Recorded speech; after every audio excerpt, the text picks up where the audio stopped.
Your Excellency, Mr. Tilman Thomas, you have the floor, please.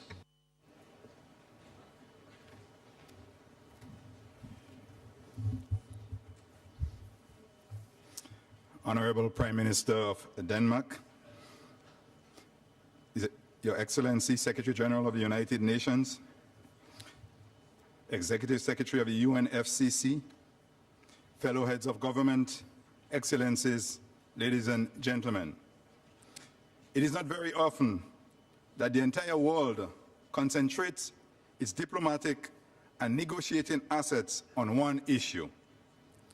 It is not very often that leaders from countries as diverse as Kiribati in the Pacific, Ghana in Africa, Poland in Europe, Brazil and the United States in the Americas come together to fight and succeed at a common cause. It is not often that leaders from over 120 countries come to the table to seek a collective solution to a common challenge. Today, ladies and gentlemen, represents one of these unique occurrences.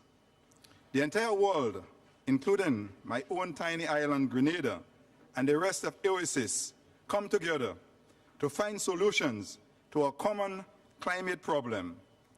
We must do so in a cooperative and participatory manner, chipping away towards the solution we need. Ladies and gentlemen, those of us gathered here today have a unique and historic responsibility to act.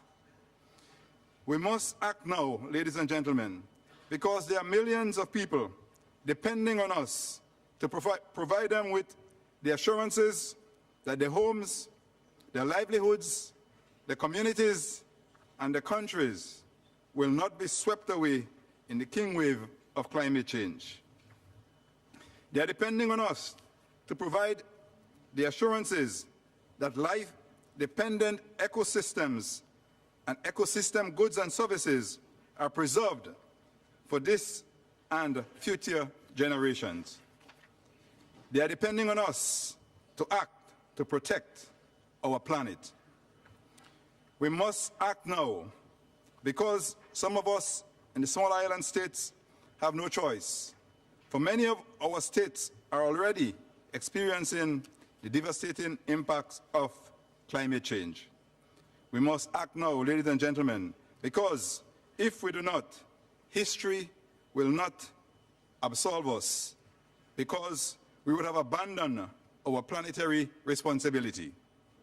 Today represents the culmination of 2 years of work, which we started in Bali in 2007. In Bali, we set out ourselves a historic task, and our job here today is to complete that task. Our job here today is to ensure that the 2 tracks which we embarked upon in Bali, one under the Kyoto Protocol and the other under the Convention, are each brought to its separate but complementary conclusion. Ladies and gentlemen, if we are to fulfill this historic responsibility, we have to take ambitious and robust decisions which can set the world on a path that will prevent the dangerous impacts of climate change. Such a path must include deep and immediate reductions in greenhouse gas emissions in line with the requirements of the science. That is Annex 1 reductions in excess of 45 degrees compared to 1990 levels by 2020, with global emissions peaking no later than 2015. This will ensure that we proceed along a path that will restrict long-term temperature increases to well below 1.5 degrees Celsius above pre-industrial levels. Over 100 countries have committed to this.